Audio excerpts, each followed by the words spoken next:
Reporte Deportivo. En Puntos Cardinales. 4:22 de la tarde y en nuestro seriado de deportes no masivos es el turno de hablar del boliche, los bolos o mejor conocido como el bowling. Bueno, pues para ello tenemos en línea telefónica al director técnico de la Federación de Bowling de Venezuela, Rafael Figueroa. Bienvenido, un gusto conversar contigo.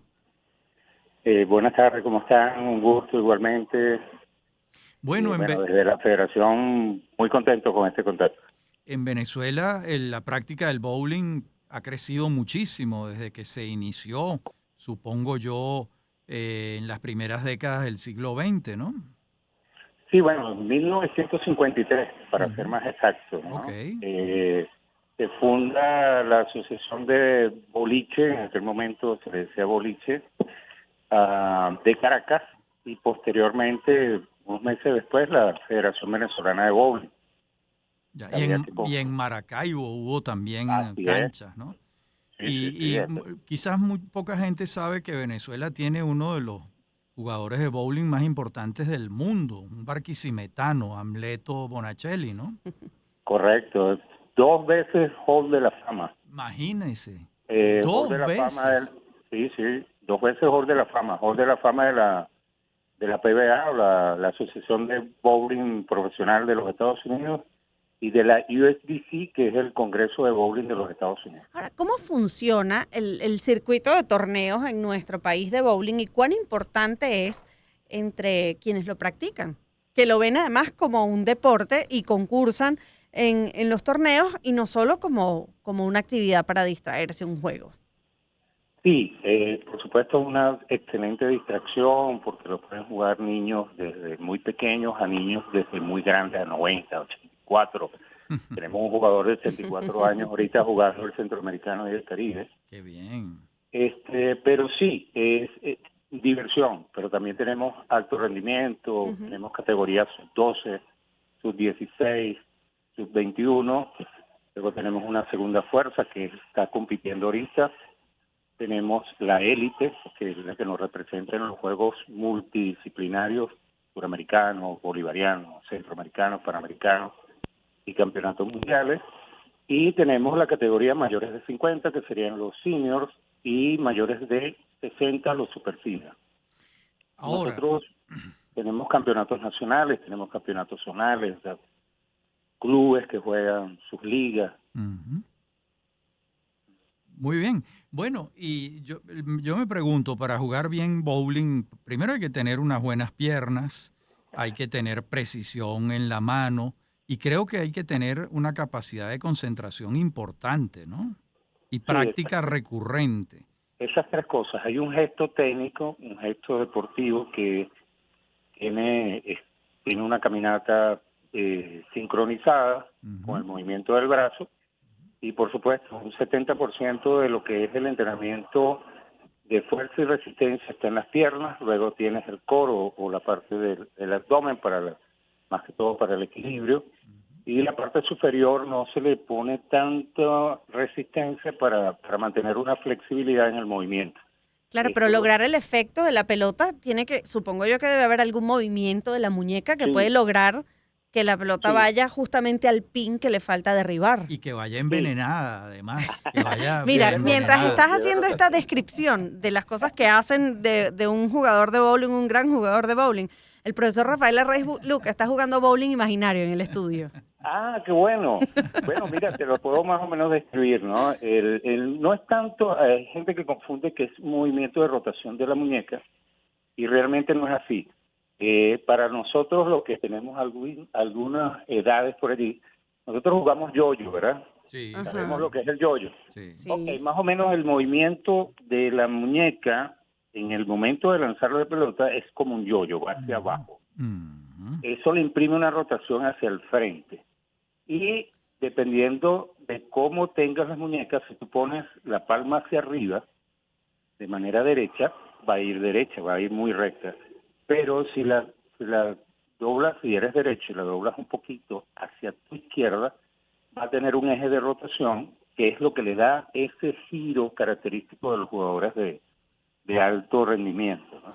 Ahora, No es girar la mano ni girar el brazo, es bajar la muñeca con un eje de rotación.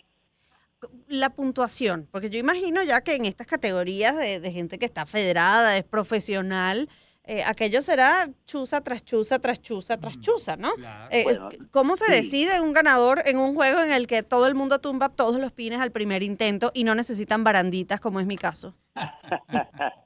Bueno, no es tan fácil así, porque tirar un juego perfecto sería lanzar 12 chuzas, como tú dices, o 12 strikes.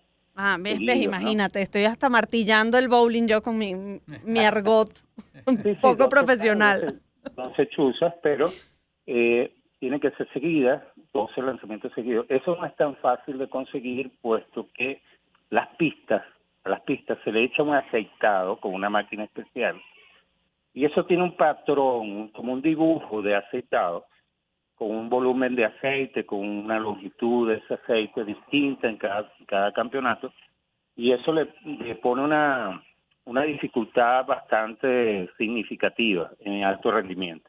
Cuando Bueno, tú vas a jugar, por ejemplo, vas a jugar una bolera comercial que tiene un mantenimiento mucho más normal, mucho más recreativo, como decimos nosotros, y una persona puede lanzar más fácil los strikes. Pero en alta competencia, esos patrones de aceite tienen una dificultad bastante elevada. Entonces no se dan esas puntuaciones. Son puntuaciones altas, por supuesto, porque son jugadores de mucha experiencia, de mucha técnica, pero no se van muchos juegos perfectos. Por lo tanto, más o menos un jugador élite está con un promedio de 230, la máxima puntuación son 300 puntos, un jugador élite está 230, 240, ya. un jugador un poquito más bajo, por lo menos de segunda fuerza, está en 190, 185, 200. Y A así la ver, tercera fuerza un poco más bajo, que son más novatos. Rafael Figueroa, estamos conversando con el director técnico de la Federación de Bowling de Venezuela. Una curiosidad, en alta competencia, ¿los jugadores pueden hablarse unos a otros o eso hay que hacerlo en silencio? Lo pregunto porque, ¿Cómo no se pueden hablar? bueno, porque pasa que tú le dices algo a un jugador que lo puede afectar, lo desconcentras y Sí. pela. Bueno, pero en cualquier deporte también. Y ahí está Claro, pero Djokovic, que es un provocador de por oficio. eso mi pregunta es, ¿eso está sancionado que yo esté No, hablando? no, no. No, No, pero y es es una que práctica común esta que estoy sí, diciendo. porque sí, Ahí o está. sea, se mantiene un poco más la conversación en una competencia de alto rendimiento, más con el entrenador, con nosotros que estamos atrás, porque están más pendientes de dónde hacer el ajuste y todo esto. Pero entre los jugadores, sobre todo en alta competencia, se conocen mucho. Aquí tenemos a la gente de México, de Puerto Rico, tenemos aquí gente de Panamá en este instante, gente de El Salvador, de Guatemala, y nos conocemos mucho. Claro, durante el juego se dan la mano, se tiran strikes, se felicitan, pero hay muy poca conversación porque cada quien está en lo suyo y Es lo necesita, suyo, como tú dices, estar muy enfocado, ¿no?, claro. en el juego. O sea, que la conversación es con con el asesor que Más, está detrás sí, de sí, él, pues. con el entrenador que le Con el está diciendo, entrenador. mira, tienes que hacer este ajuste, cambia la pelota, lanza esta pelota porque esa pelota ya dejó de funcionar como queríamos y es más concentrado en eso. Ahora, explicabas antes que había torneos interclubes, Sí. nacionales o estatales. ¿Cómo es ese circuito? Es decir, ¿hay una liga? ¿En qué épocas o sea, cómo asciendes? ¿Cómo creces cuando empiezas a practicar bowling? Ya, todo el año, durante todo el año, la federación nosotros diseñamos un calendario para que jueguen las distintas categorías, pero en cada estado existe una asociación que lo representa. Esa asociación tiene afiliados unos clubes. Ellos en sus estados hacen sus campeonatos, sus torneos, sus ligas, y de ahí van sacando las selecciones que van a representarlos en los campeonatos que llama la federación. Esto es un movimiento todo el año. Todo el Ahora, año es esto. claro, ¿y cómo consideramos al Centro Nacional de Bowling de Mampote llegando a Guarenas? Esa es, digamos, la catedral del bowling. Esto es el templo del bowling. Ahí Mira, está. primer estadio construido en el mundo, tipo estadio, porque esto tiene sus gradas. Wow. Es público para que sus oyentes lo entiendan.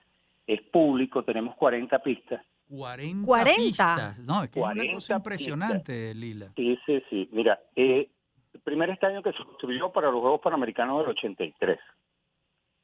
7 años después, Estados Unidos copia esta idea y crea el estadio de bowling de los Estados Unidos, que queda en Reno, Nevada, que tiene 80 pistas, pero es prácticamente una copia de Mampote. Wow.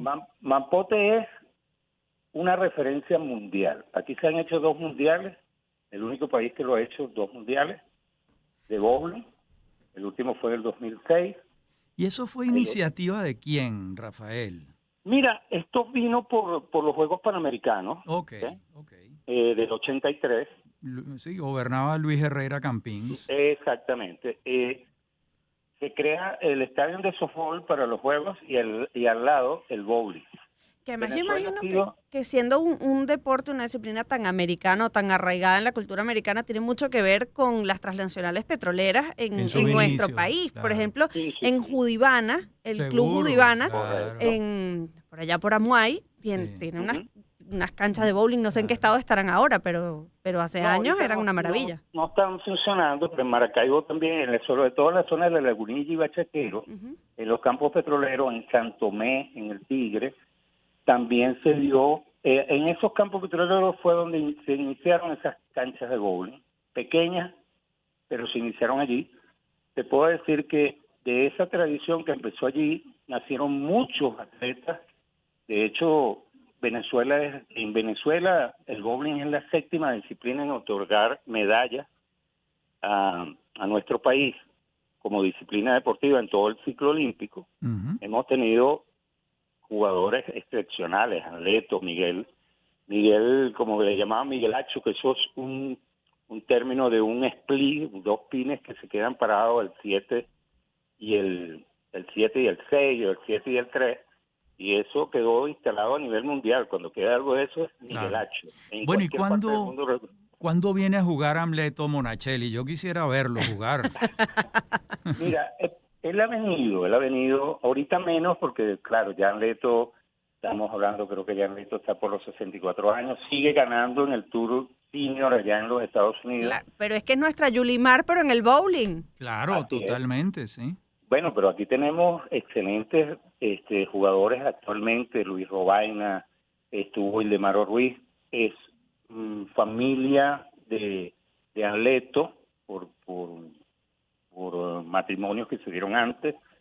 El sobrino de Anleto, Rodolfo Monacela, ha ganado unas cuantas medallas de oro a nivel internacional, juega en la selección élite, como juvenil, tremendo jugador, excepcional. Entonces, sí, seguimos teniendo figuras, tenemos figuras jugando en Estados Unidos, en el Tour, en la PBA, que han ganado sus cuantos torneos. Por supuesto, no son actualmente tan conocidos como atletas, pero yo creo que en cuestión de unos 5 o 6 años lo vas a tener muy publicitados porque han ido ganando su espacio, ¿no? Bueno, Rafael, ha sido un gusto inmenso hablar contigo del bowling y esta disciplina en nuestro país. Rafael. Igualmente agradecido desde la Federación Venezolana de Bowling esta difusión, porque mucha gente no conoce esto, que es un deporte de verdad que a nosotros lo amamos, a pesar, yo tengo 20 años en esto, pero yo vengo del béisbol y me enamoré, me apasioné por este deporte, y de verdad para nosotros es un gusto. Muchas El gracias, gusto es nuestro. Rafael Figueroa. Director técnico de la Federación de Bowling de Venezuela. 4:36, hacemos una pausa y ya venimos con más de Puntos Cardinales.